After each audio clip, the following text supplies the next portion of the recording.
Hello, everyone. Um, good to see you all. Good to see you all in here today. Today we'll be we're doing an Orca product showcase for the Orca product. Um, I'll show a few slides, and then we'll go into uh, what the Orca product looks like. So, and yeah, just as an overall agenda. I'm Connor. I'm a sales engineer here at MacStadium. So I help on the technical side, and we'll do demos and whatnot and show you off Orca today. And then I'm joined by Emily. She's on our marketing team, and she's the one that's helped put this webinar together and will hopefully help with uh, any of the webinar tech side things. So, and as I said, we'll be doing an Orca overview uh, for a few slides, and then we'll be doing a demo. For anybody here, if you have any questions, please put them in the Q&A section in the Zoom room, and we will get to them either during the presentation, if I catch them there, or at the end, I'll go back and answer anything that I see in there. So awesome. So you've got a good number of people in here. So let's get started. Um, so Orca is an acronym for Orchestration with Kubernetes on Apple. It is a software platform that we have built that allows you to easily manage macOS in enterprise environments. There's a variety of different pieces and parts that make Orca run and Orca work together. So what we're going to be demoing today is mostly the Orca cluster piece, but there's several different the Orca cluster pieces you can see at the top, but there are several different components of Orca that will all work in concert in the background to make all of this work. Orca runs anywhere. So you can run Orca here on MacStadium hardware. You can run it in AWS EC2 instances. If you have on-prem Macs, it can be run on-prem. So we also integrate in with a lot of different CI build tools that you might be familiar with. So Jenkins, GitHub Actions, GitLab Build Kite. These are what most people will have as their kind of automation interface with Orca. So you would set up Orca so that it would run with essentially a self-hosted runner in any of these various tools.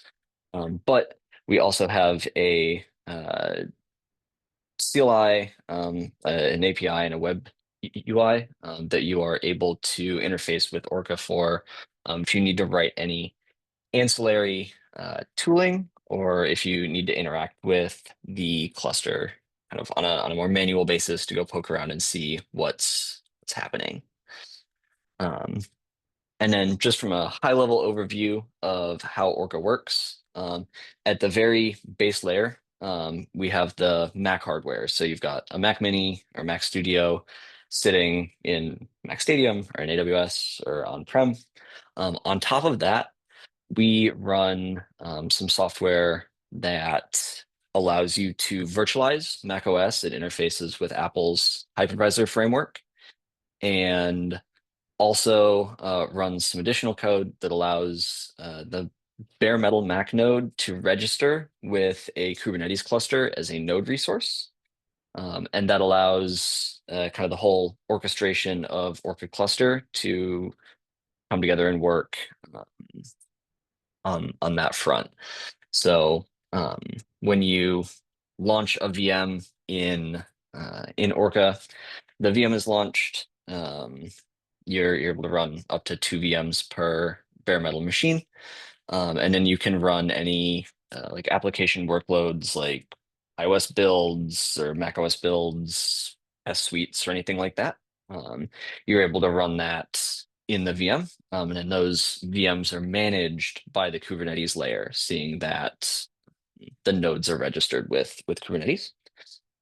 And as this shows the Kubernetes layer comes in to manage the containers as you would expect. Um, so so I'll switch the screen that I'm sharing now, and I'll go into an Orca demo, and show you just kind of how Orca works, some of the features that we've got, and how you're able to spin up VMs. I'll switch my screen.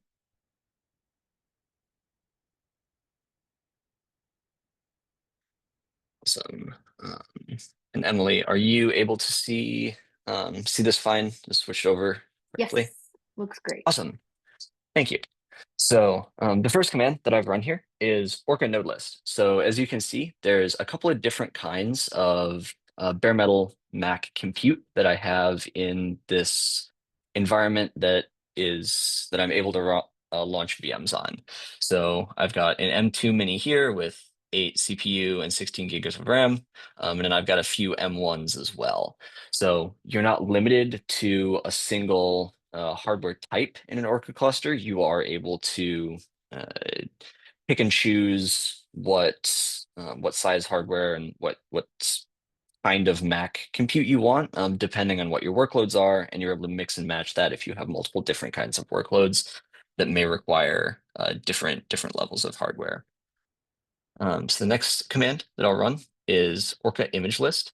This will show a couple of different images that I have available in this cluster to spin up VMs from. So these are Sonoma images we support on Apple Silicon from Monterey all the way up to Sequoia, and I will show Sequoia VM as well in a little bit here while showcasing our OCI feature. But to start off, or to show you how easy it is to spin up a VM, I will run Orca VM list and show that there is no VMs running right now. I will then run Orca VM deploy. I will specify this Sonoma image here. I will give it 4 CPU and I will run it. And then in a few seconds here, I have this VM biggest deployed. So if I run Orca VM list now, you can see the same VM is here. If I run Orca VM list with the -o wide command, I sync my terminal a bit, you're able to see that it launched with the 4 CPU that I specified earlier. So now I'll clean this up.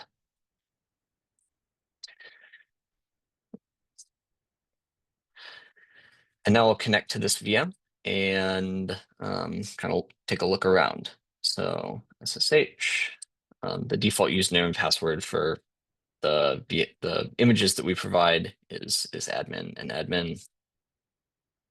So I'm now into the VM.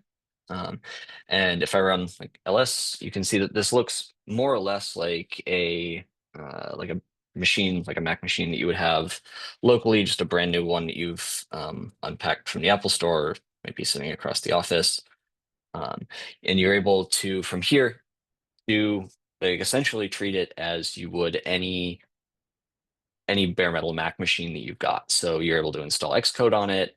You're able to install any dependencies that you have for like your build tools or any like you pull code down that you might be building or testing and run it from there.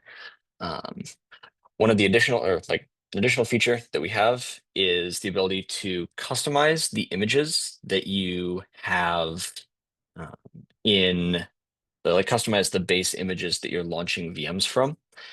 So this is just a super this is just a super baseline image that we provide. So there's really nothing done to it. The only things that we have installed are some Orca specific VM tools, and we've changed a couple of settings to make it so that you can connect by default over Apple screen sharing or SSH.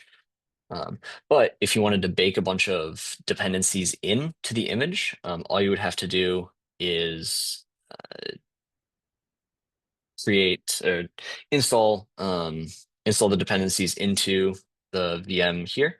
And for example, I'm just putting a test file in here, and I can now run and leave the VM, get the VM name back from here, and I will run Orca VM save and give this new image a name. And now the VM with this test file that I touched in here is saving down to the cluster. Now this will take a couple of minutes to do, but once this state is updated, I would be able to launch a brand new VM and it would have this test file. On in the VM when it stood up. So as I said earlier, you'd be able to use this for you'd be able to install something like Xcode, or if you were using Jenkins, you would be able to install Java or anything like that. Another option for so earlier I ran Orca image list, and you saw these images were available to launch. These are local images to the cluster. So there's a storage volume that lives at MacStadium for the specific cluster where these images are stored. We also support OCI like OCI image registries as a target for where to store images. So you're able to deploy VMs from OCI registries if just like this. So Orca VM deploy, and then when you specify the image, you would give a like a container registry link instead of the image name from here. So we have at MacStadium, sorry, pause my screen share for a second, but you're able to give a link like this instead of the name of an image. We have a GitHub container registry repo where we publish macOS images from starting back in Ventura and going forward, all the minor releases that Apple puts out. So if you desire to start on any specific minor macOS release, you would be able to start from there and deploy VMs. So this may take a moment to pull the image down from GHCR, but once it finishes pulling the image down to the local disk, then the VM will deploy. One of the other things, the last things that I'll talk about for image management and image management is Packer. So everything that I've talked about so far has been kind of a manual process. As you've seen, I've been manually deploying VMs and creating files.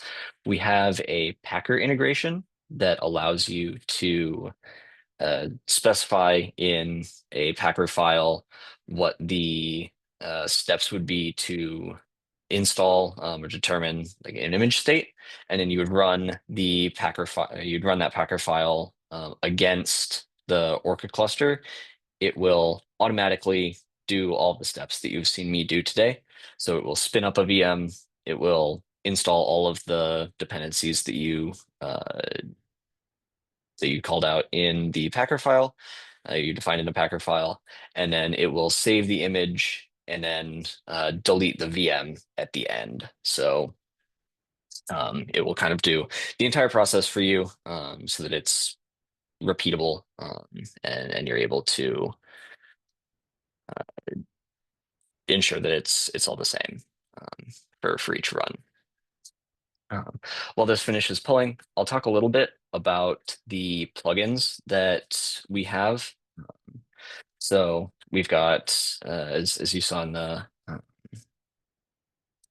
in the PowerPoint earlier, we have integrations with a variety of CI build tools. So Jenkins and GitHub Actions, TeamCity, BuildKite.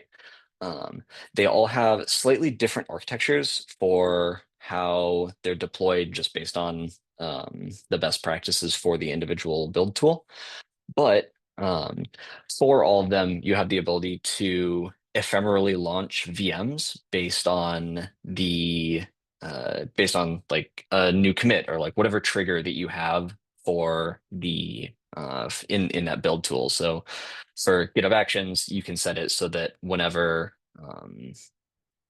a build comes in that would target like an Orca machine with a specific tag, with the runs on tag, you would launch a net new Mac VM.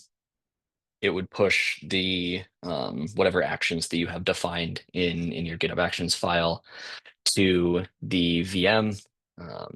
It would run all of that and then spin down the VM at the end, and it would push any artifacts that you would have from like a log standpoint back to GitHub, and you could upload any artifacts that you had through the action itself. Jenkins, very similar.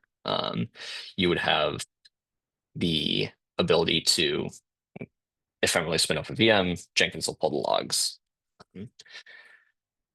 So I've got a couple of questions in here so far. So the first one is, when a VM is saved, does it save the RAM state as well, or does the new VM start to boot from scratch? So to answer that question, for the images that you save, it is just the disk state that is saved. So the RAM state is not captured in that image state. So whenever you launch a VM, if you had like processes that like active running processes, they will usually continue to be like they'll be running if you left them running when you saved the image, but it will be in kind of a net new RAM state.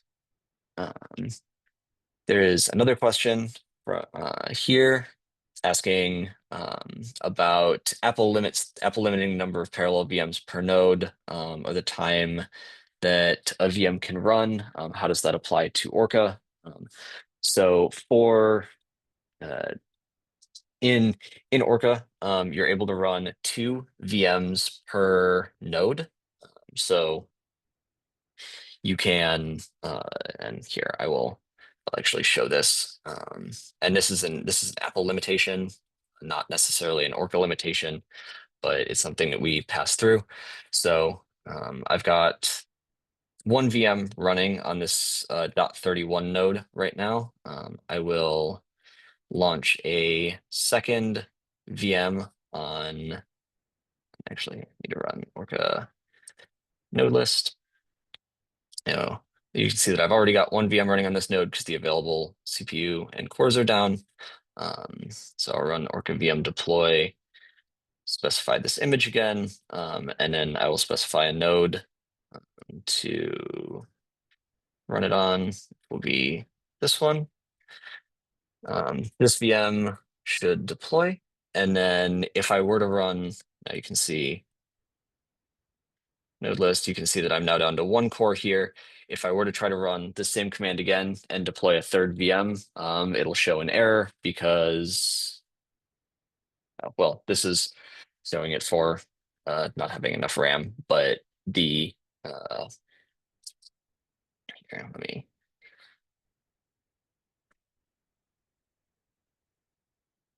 this should, yeah, there we go. So if I decrease the amount of resources the VM is asking for, then it'll show that you can only deploy 2 VMs per node. But if I were to try to deploy this on the like ARM Mini 2, it will still deploy. So you're only able to deploy 2 VMs per individual node. That's something that we usually size clusters for how people will, like how many concurrent jobs people expect to need. There are not, there used to be, I believe, a limit to the number of VMs that you could launch on a node every 24 hours, but there are long-lived VMs are something that you're able to use. There's no limit on how long, like say this specific VM, like I could leave this VM running for months and it will continue to work. Yeah, so hopefully that answers the question there. Yeah, I think I'll stop sharing my screen. If there's any additional questions that people have, feel free to put them in the chat now and I can answer them. But that was that was most of what I had to show everyone today for Orca.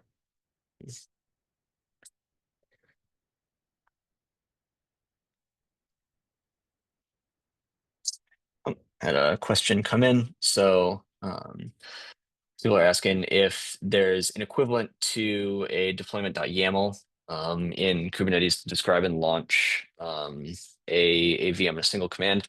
So yes, I didn't show too much of it today just for simplicity's sake, but all of the objects in Orca. So the images, the nodes, the VMs, all that are custom resource definitions in Kubernetes. We publish the spec of those on our docs, and I can probably send that to you as a follow-up if you'd like. But you are able to define a VM and all of its kind of requisite state in a YAML and then apply that to the Kubernetes cluster. And that will, yeah, and you're able to essentially deploy it as though you would any other Kubernetes resource.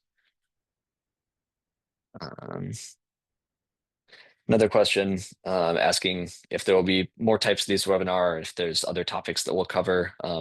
It's definitely something that we're looking to do. We'll have probably some deeper dive webinars and more Orca specific demos.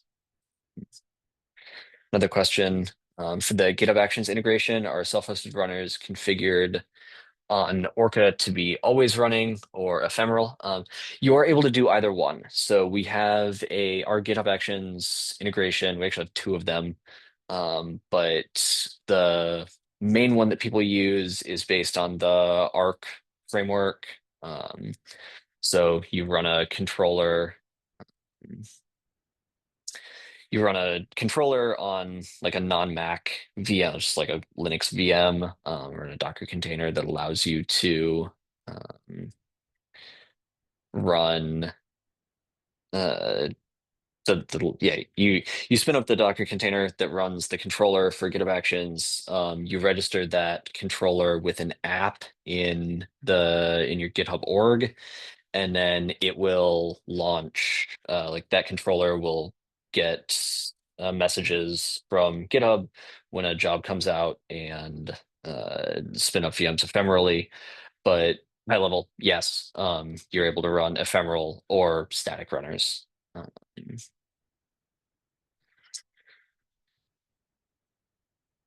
Awesome. We have another question about pricing and how Orca works on that side. I I'm a I'm a I'm on the tech side, so like actual pricing numbers, I'm not as into that. But the general like licensing model for Orca is on a per node basis. So if you had, say, 15 Orca nodes, or if you had 15 Mac nodes that you wanted to run Orca on, you would just need 15 Orca licenses to to cover the bare metal hardware.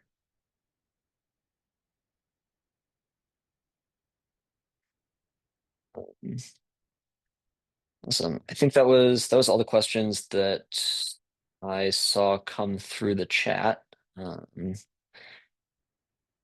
Thank you everyone for the great questions that you had. I hope that you learned a good bit here in this webinar, and hope to talk to you in the future about possible use cases you may have for Orca, or ways that we may be able to help ease pain and solve problems for you. But as, unless a final question comes through in the final hour, I think we can all break and have a good rest of our days.